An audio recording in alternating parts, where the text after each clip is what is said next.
Justice Aalia नीलम Lahore high court की पहली खातून chief justice नामजद। लाहौर हाईकोर्ट के चीफ जस्टिस के लिए सुप्रीम जुडिशल कमीशन का इजलास। जस्टिस शुजात अली खान, जस्टिस अली बाकर नकवी के नाम पर भी गौर किया गया।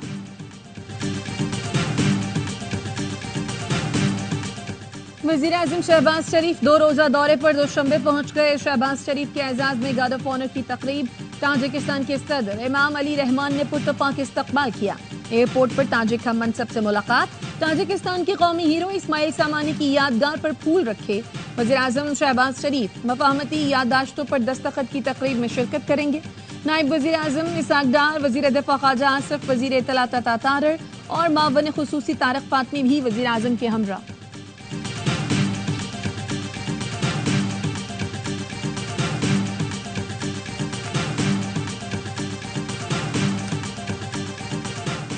नौ मई के मुकदमात में अदम पेशी पर वजीर आला अली अमीन गंडापुर समेत मुतादिद रहनुमाओं के वारंट जारी। इंसदादे दहशतगर्दी अदालत फैसलाबाद ने हुक्म में कहा, कई बार तलबी के बावजूद पेश न होने पर वारंट जारी किए गए। मुराद सईद, हमाद असर, मियां असलम इकबाल समेत 25 मुल्जिमान के वारंट गिरफ्तारी जारी। जेआईटी को 23 जुलाई को रिपोर्ट पेश करने का हुक्म।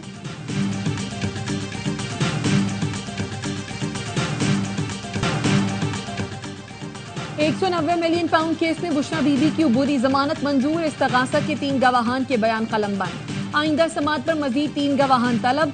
नैब टीम ने बुशरा बीबी की जमानत की मुखालफत नहीं की। अदालत को बताया बुशरा बीबी के वारंट गिरफ्तारी जारी ही नहीं हुए। बुशरा बीबी और बानी पीटीआई दौरान समात कमरा अदालत में मौजूद थे। खुसूसी एहतसाब अदालत के जज मोहम्मद अली वड़ाइश ने जमानत कबल अज गिरफ्तारी की दरखास्त पर समात 5 जुलाई तक मुलतवी कर दी।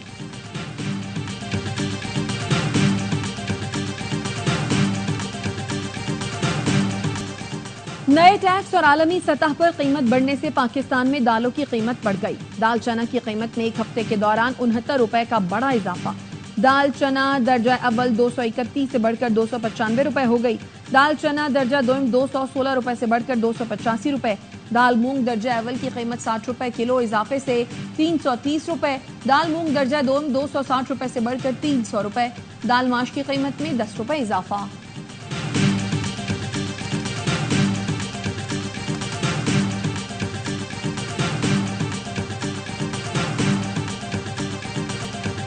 Seats are to go to the political parties and not to the independents, with the only exception being the independents duly joining a political party. Political party must have one seat at least in the House. Political party has been excluded by the Election Commission. This would be a very grave constitutional violation committed by the Election Commission itself. Sunni Ittehad Council की मखसूस नशिस्तों से मुतालिक case की supreme court में समात। Attorney general ने दलाइल में कहा, सियासी जमात कम अज कम एक नशिस्त जीतने पर मखसूस नशिस्तों के लिए अहल होगी। नशिस्तें सियासी जमातों को मिलेंगी, आजाद उम्मीदवारों को नहीं। फैसल सिद्दीकी ने ज़रताज गुल की बतौर पार्लिमानी लीडर तकर्रुरी का नोटिफिकेशन पेश कर दिया। जस्टिस मुनीब अख्तर ने पूछा, election commission Sunni Ittehad council को पार्लिमानी जमात मानकर किस तरह मखसूस नशिस्तों से महरूम कर रहा है। जस्टिस अता मिनल्ला ने कहा, इलेक्शन कमीशन ने एक सियासी जमात को इंतखाबात से बाहर किया, गैर आईनी इकदाम किए, तो क्या अदलिया की जिम्मेदारी नहीं कि उसे दुरुस्त करे। जस्टिस मुनीब अख्तर ने कहा, सवाल ये है, आजाद उम्मीदवारों की इतनी बड़ी तादाद कहां से आई? क्या लोगों ने खुद इन लोगों को बतौर आजाद उम्मीदवार चुना? क्या इलेक्शन कमीशन ने खुद इन लोगों को आजाद नहीं करार दिया? चीफ जस्टिस काजी फाजीसा ने कहा, मैं बार बार आइन में लिखे अल्फाज की बात कर रहा हूँ। आइन में इस सूरत हाल का जिक्र नहीं, या गलती है तो आइन जाने और बनाने वाले।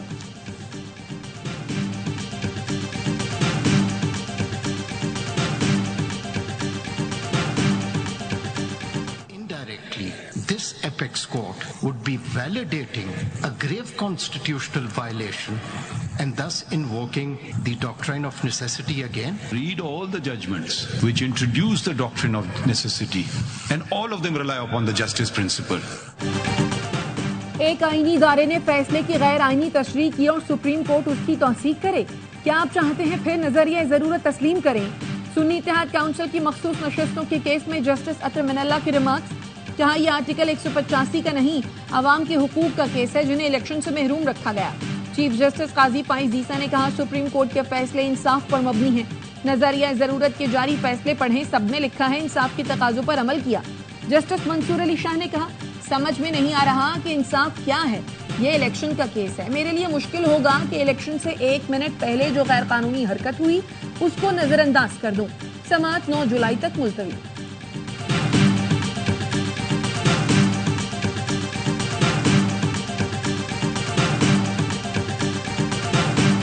मसला इलेक्शन कमीशन ने पैदा किया। इलेक्शन कमीशन आईनी जिम्मेदारी पूरी करने में बुरी तरह नाकाम रहा। ये सिर्फ नालायकी नहीं, इसमें बदनीयती भी शामिल है। पीटीआई रहनुमा शिबली फराज कहते हैं, मुल्क में बहरान की वजह सियासी अदम इस्तेहकाम है। केस को तूल देने से अदम इस्तेहकाम मजीद बढ़ेगा। अक़वाम मुत्तहिदा की वर्किंग ग्रुप बराए सवाबदीदी हिरासत ने बानी पीटीआई की हिरासत को बैनुल-अक़वामी क़वानीन के खिलाफ करार दे दिया। फौरी रिहाई और हिरासत के जिम्मेदारों की तहक़ीक़ात का मुतालबा। बयान में कहा, बानी पीटीआई के खिलाफ मुकदमात सियासी बुनियादों पर बनाए गए। इलेक्शन से पहले उनकी जमात के अरकान को गिरफ्तार किया गया, तशद्दुद का निशाना बनाया गया। अमरीकी महकमा खारजा के नायब तर्जुमान वेदांत पटेल ने बानी पीटीआई पर मुकदमात पाकिस्तान का अंदरूनी मामला करार दे दिया।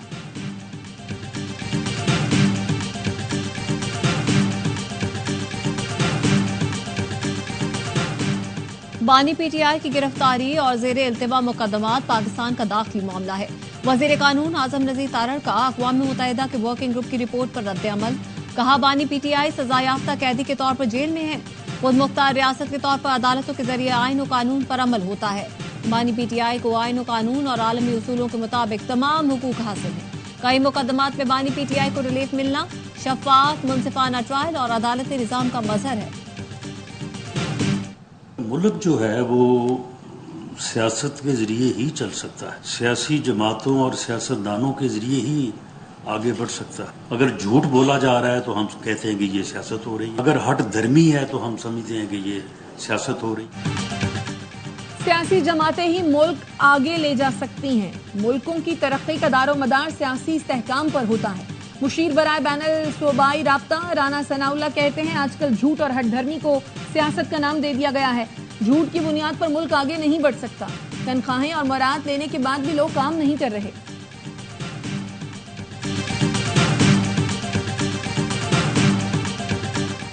सिंध और लाहौर हाईकोर्ट के चीफ जस्टिस की तैनाती के लिए जुडिशल कमीशन का इजलास।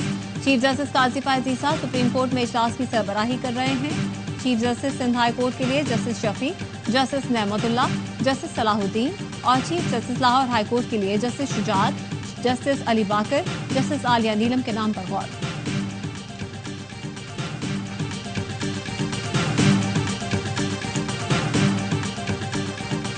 अदालती रिपोर्टिंग पर पाबंदी का नोटिफिकेशन कलअदम करार देने के लिए इस्लामाबाद हाई कोर्ट में दरखास्तों की समाअत। चीफ जस्टिस आमिर फारूक ने पूछा, क्या कोई चीज गलत रिपोर्ट हुई जिस पर पैमरा ने नोटिफिकेशन किया? 1 साल में पैमरा ने गलत रिपोर्टिंग पर कितनी कार्रवाइयां की? रिपोर्टर्स तो बिल्कुल दुरुस्त रिपोर्टिंग करते हैं। शाम को जो प्रोग्राम्स में बैठकर फैसले सुनाते हैं वो मसला है।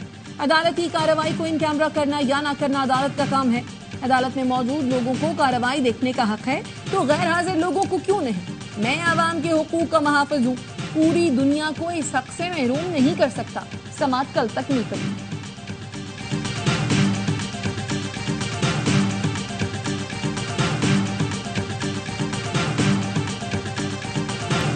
हुकूमत नैब खत्म करने का वादा करके आई थी, लेकिन आते ही ऑर्डिनेंस से मजीद मजबूत कर दिया। चेयरमैन नैब जावेद इकबाल कहा करते थे, केस बानी पीटीआई बनवाते थे। बानी पीटीआई के साथी कहते हैं, केस कमर बाजवा बनवाते थे। जब तक नैब रहेगा मुल्क मफलूज रहेगा। साबिक वजीर आजम शाहिद खाकान अब्बासी कहते हैं, पाकिस्तान वो पहला मुल्क है जहां टैक्स अदा करने पर भी टैक्स है। अवाम पर 4000 का बोझ डालकर अपने अखराजात 25% बढ़ा लिए गए। पेट्रोल, डीजल, एलपीजी, सिगरेट की स्मगलिंग हो रही है, कोई रोकने वाला नहीं।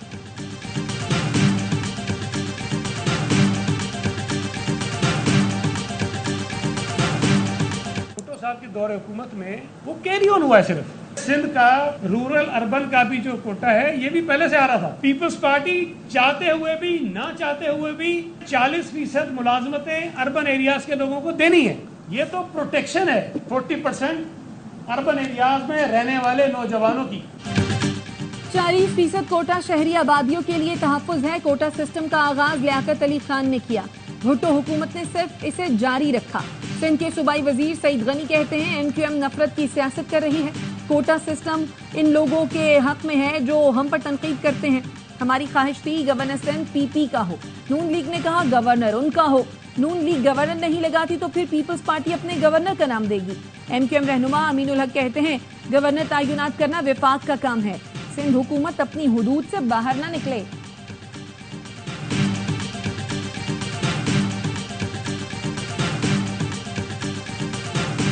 इस्लामाबाद हाई कोर्ट के जस्टिस बाबर सत्तार और उनकी फैमिली का जाती डाटा लीक होने का केस। वजारत खारजा के जरिए समाजी राब्ते की website ex chief legal officer को खत। हाई कोर्ट रजिस्ट्रार ने वजारत खारजा और अमरीका में पाकिस्तानी हाई कमीशन के जरिए खत लिखा।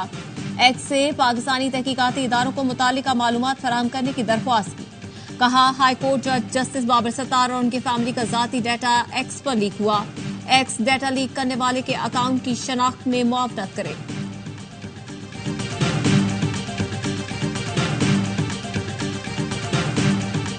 वज़ीर-ए-आज़म शहबाज शरीफ का 2 रोजा दौरा ताजिकिस्तान दोशंबे के लिए उड़ान भर ली। दौरे के दौरान ताजिक सदर और ताजिक वज़ीर-ए-आज़म से मुलाकात होगी। तिजारत, सिफारती और समाजी ताल्लुकात, तवानाई और दीगर शोबों में बाहमी इश्तराक पर तबादला ख्याल होगा।